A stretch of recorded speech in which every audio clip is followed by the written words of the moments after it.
Bismillahirrahmanirrahim. Assalamualaikum warahmatullahi wabarakatuh. Teman-teman sekalian, selamat berjumpa kembali pada perkuliahan kita. Hari ini kita ketemu pada pertemuan ke-9. Pada pertemuan kali ini kita akan membicarakan tentang collaborative learning. Dan 3 hal yang akan kita bahas. Pertama itu tentunya kita akan mengetahui terlebih dahulu apa yang dimaksud dengan collaborative learning. Ini kita dalam rangka menyamakan persepsi, sehingga ketika kita banyak berbicara tentang collaborative learning ini, semua sudah sama pemahamannya. Berikutnya yang kedua adalah kita harus tahu kenapa collaborative learning itu penting dalam pembelajaran pendidikan agama Islam. Dan yang terakhir adalah seperti apa sih langkah-langkah pembelajaran kolaboratif itu. Teman-teman sekalian, mengawali pemahaman kita tentang collaborative learning, kita harus tahu bahwa esensi dari kolaboratif itu apa sih. Dan kita tahu bahwa ketika kita membicarakan pembelajaran agama Islam, kita tidak sedang membicarakan masalah habluminallah atau hubungan vertikal kita dengan Allah. Tetapi juga kita mempelajari atau membicarakan hal-hal yang sifatnya horizontal atau habluminanas gitu. Jadi ya disinilah sebetulnya hakikat atau esensi dari collaborative learning. Kita sedang membicarakan hal-hal yang sifatnya horizontal atau habluminanas di sini. Sehingga mau tidak mau kita harus berkolaborasi dengan orang lain dalam pembelajaran. Nah, dari esensi tadi yang tentang habluminanas itu, maka kita lihat definisi dari pembelajaran kolaboratif. Yang dimaksud dengan pembelajaran kolaboratif adalah pendekatan di mana dua orang atau lebih bekerja sama untuk belajar, memecahkan masalah, atau menciptakan sesuatu bersama. Terlihat apa yang dimaksud dengan habluminanas tadi, atau hubungan yang sifatnya horizontal tadi. Inilah sebetulnya esensi dari pembelajaran kolaboratif itu, teman-teman. Oke, kita lihat. Apakah pembelajaran kolaboratif itu sama dengan kerja kelompok? Nah, kita bisa bedain ini. Pertama, kalau kerja kelompok atau dalam hal ini yang sifatnya tradisional, itu tugas dibagi rata secara mekanis. Dikerjakan sendiri-sendiri di rumah bisa, lalu yang tugas dikerjakan sendiri-sendiri itu digabungkan. Gitu. Bahkan kadang-kadang dalam kerja kelompok ini hanya mengandalkan satu dua orang saja. Nih kalau kita menggunakan definisi kerja kelompok. Tapi bagaimana kalau kita sebut sebagai kolaborasi? Di sini ada interdependensi positif. Interdependensi itu artinya saling ketergantungan satu sama lain. Nggak bisa hanya mengandalkan satu sama lain, satu atau dua orang saja gitu. Maka dalam hal ini ketika kita bekerja secara kolaboratif, ada pembagian tugas yang jelas. Karena kesuksesan kelompok itu ditentukan oleh kesuksesan dari pekerjaan tiap-tiap individu. Gitu. Ya. Jadi tidak bisa dalam hal ini kita hanya mengandalkan satu dua orang saja. Nah, di dalam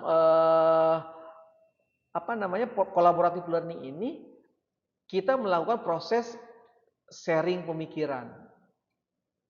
Kadang-kadang kita juga melakukan perdebatan yang sifatnya perdebatan sehat gitu ya. Nah, seperti itu. Tidak masalah perdebatan itu terjadi karena kita sedang berkolaborasi. Sedang menciptakan kesuksesan kelompok atau kesuksesan bersama.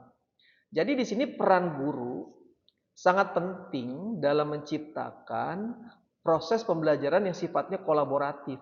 Bukan cuma kerja kelompok saja. Gitu ya. Memang sih kita tidak bisa ya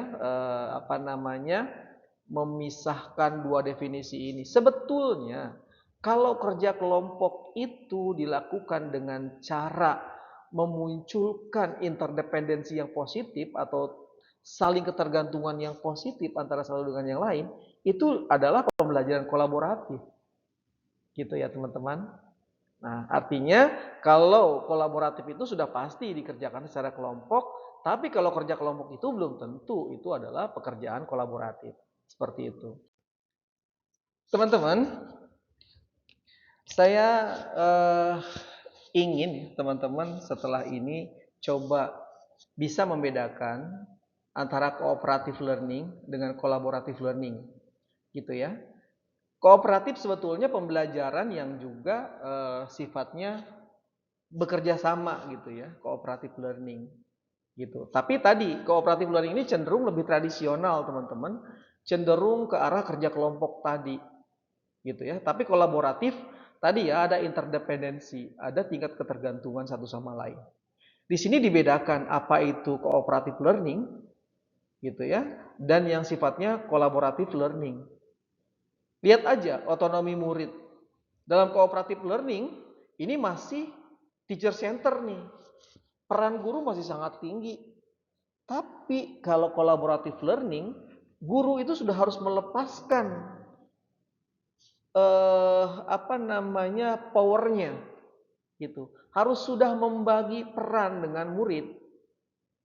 Seperti itu. Ya. Jadi teman-teman, setelah teman-teman ini memahami apa itu ya yang dimaksud dengan collaborative learning, jangan berhenti pada cukup memahami, tapi saya harap teman-teman bisa mempraktikannya dalam pembelajaran. Karena kalau kita menggunakan collaborative learning dalam pembelajaran, pengetahuan itu dikonstruksi oleh murid, gitu, dibangun oleh murid. Tidak cuma ada transfer of knowledge dari guru gitu. Ya, jadi seperti ini. Oke, teman-teman, ke depan saya minta pembelajaran di ruang kelas kita itu dilakukan secara kolaboratif. Nah, dalam PAI secara spesifik kita ngomongin collaborative learning ya. Ini strategi pembelajaran yang mengondisikan peserta didik untuk bekerja sama dalam kelompok kecil guna menelaah, mendiskusikan dan memecahkan persoalan-persoalan keagamaan atau sosial keagamaan berdasarkan prinsip syuro, musyawarah di sini. Ya, dan saling tolong-menolong. Harus seperti ini kita menciptakan pembelajarannya di kelas.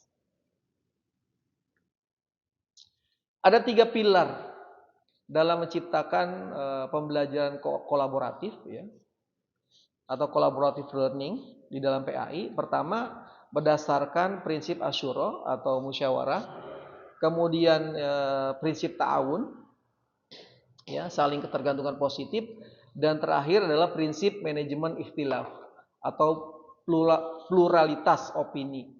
Seperti itu. 3 pilar ini dalam pembelajaran PAI harus dijalankan. Kalau kita mau sukses dalam pembelajaran kolaboratif.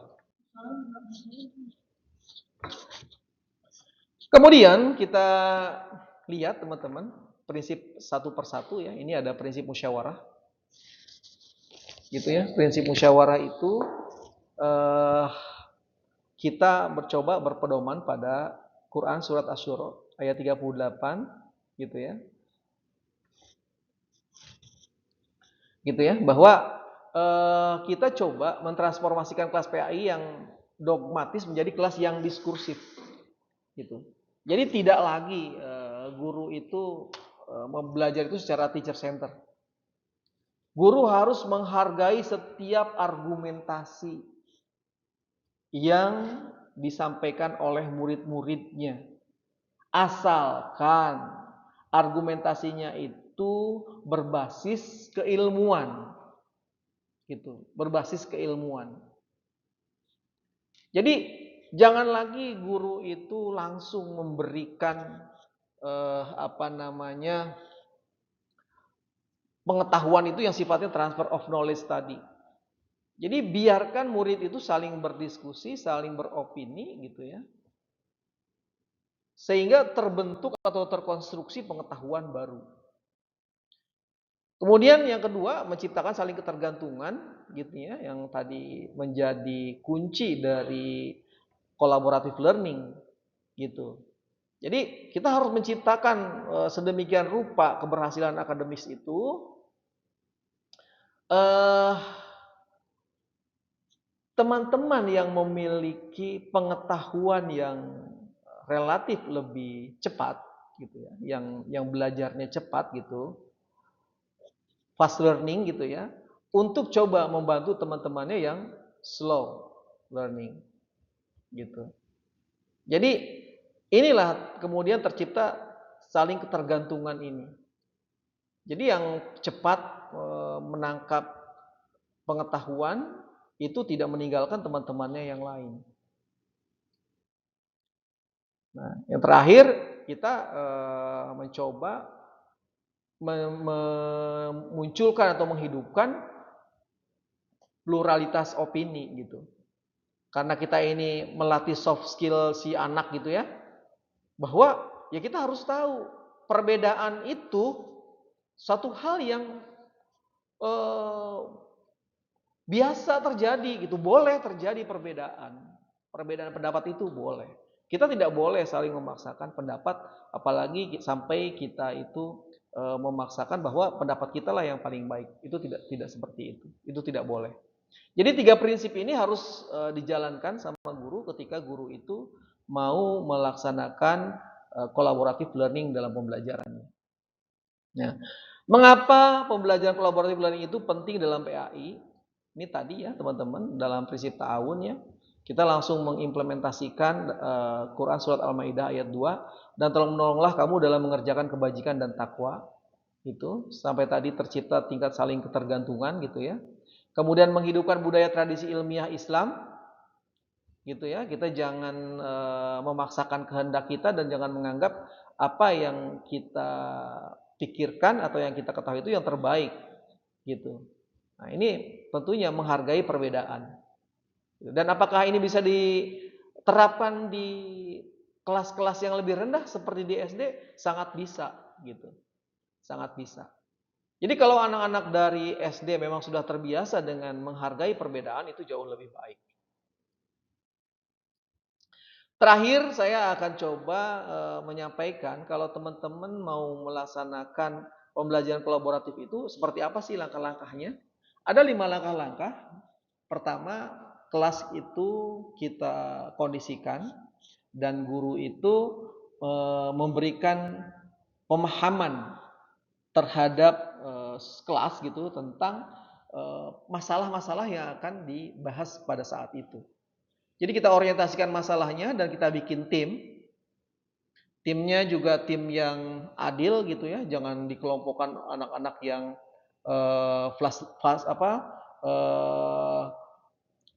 pembelajar cepat gitu ya, dan pembelajar yang lambat dikelompokkan, jangan seperti itu, harus rata gitu. Kemudian kita lakukan eksplorasi, baru di situ ada diskusi. Ya, jadi mentransformasikan ide, ada proses negosiasi di situ. Musyawarahnya terjadi di sini, teman-teman. Musyawarahnya terjadi di sini. Jadi ada masalah yang mau dibahas, kemudian dilakukan penjajakan, cari berbagai macam sumber yang dibutuhkan gitu ya. Konten-konten yang dibutuhkan untuk menyelesaikan masalah itu. Tentunya di sini sudah ada pembagian tugas ya. Siapa mencari konten tentang apa, baru di situ diskusi untuk memecahkan masalah di sini. Silakan saling berdebat di sini, saling belajar memecahkan masalah, menghargai perbedaan di sini. Baru di sini kita mau bikin produknya. Bisa produknya itu adalah laporan gitu ya, bisa berbentuk video, audio, bisa berbentuk grafis atau sebagainya gitu. Nah, baru di sini kita mempresentasikan seperti itu. Jadi langkah-langkah ini, tahapan-tahapan ini harus dijalankan. Saya pikir ini tidak sulit gitu ya, teman-teman. Berapa lama durasi pembelajaran ini? Bisa dalam 1 kali pertemuan gitu. Yang penting tingkat keluasan materinya aja, permasalahannya. Kalau misalnya tingkat keluasan materinya itu sangat luas, mungkin bisa dalam beberapa pertemuan. Oke, kita lihat satu persatu. Ini tahap orientasi masalah atau pembentukan tim. Guru menyajikan masalah autentik, misalnya bagaimana hukum penggunaan kecerdasan buatan atau AI dalam menentukan fatwa agama. Boleh nggak sih kita menentukan fatwa agama itu pakai AI? Gitu. Ya, ini masalah yang harus dipecahkan oleh anak-anak. Nah, guru membentuk kelompok yang heterogen tadi yang saya bilang ya, heterogen. Kemudian tahap kedua seperti apa? Penjajakan atau eksplorasi di sini. Melakukan penjajakan atau eksplorasi. Siswa dalam kelompok mulai berbagi pengetahuan awal mereka. Mereka mencoba mencari berbagai macam rujukan, tadi berbagai macam sumber, boleh cari buku dari internet, cari nonton video, sebagainya gitulah, untuk memecahkan masalah tadi tentang apakah boleh kita menyelesaikan membuat fatwa menggunakan AI, gitu. Nah, baru di sini ada tahap negosiasi yang ketiga, teman-teman. Di tahap ini boleh terjadi perdebatan-perdebatan, dialog-dialog gitu. Semua berargumentasi sesuai dengan konten atau materi-materi yang dia dapatkan tadi dari hasil eksplorasi. Nah, guru menjadi fasilitator. Jika terjadi kemandekan atau perdebatan yang berlarut-larut, guru di sini tugasnya untuk membantu menengahi gitu. Tapi di sini guru nggak boleh menyampaikan, oh si ini yang betul, si itu yang salah. Enggak. Ya, tidak boleh seperti itu. Tahap keempat, pembuatan produk atau solusi. Kelompok merumuskan satu kesimpulan, argumen atau produk bersama, bisa berupa peta konsep, infografis atau draft rekomendasi solusi, bisa laporan, bisa video, wah macam-macam di sini. Gitu ya, produknya. Dan terakhir, mempresentasikan. Gitu. Bagaimana guru menilai keberhasilan belajarnya gitu ya, teman-teman? Bagaimana guru menilai keberhasilan belajarnya? Guru selama proses pembelajaran itu melakukan penilaian. Guru membuat rubrik ya tentang keaktifan si anak, bagaimana kemampuan anak itu menghargai temannya, bagaimana si anak ini memahami materinya dan sebagainya. Bagaimana produk akhirnya gitu. Jadi penilaiannya itu bukan hanya penilaian ulangan tes tertulis, bukan seperti itu. Ya. Jadi inilah teman-teman, saya pikir sangat mudah mempraktikkan pembelajaran kolaboratif dalam pembelajaran PAI. Nah, kalau teman-teman mau mencoba mempraktikkan kolaboratif di kelas ini, silahkan di scan ini, ya, isi pertanyaan-pertanyaan yang ada di situ. Nanti saya bisa lihat dari dashboard saya, gitu ya. Siapa menjawab apa atau siapa mengerjakan apa. Kita berkolaborasi itu menggunakan tools, menggunakan teknologi, dan ini sangat mudah. Itulah kenapa pada pertemuan sebelumnya saya minta teman-teman mendownload aplikasi. Saya pikir itu teman-teman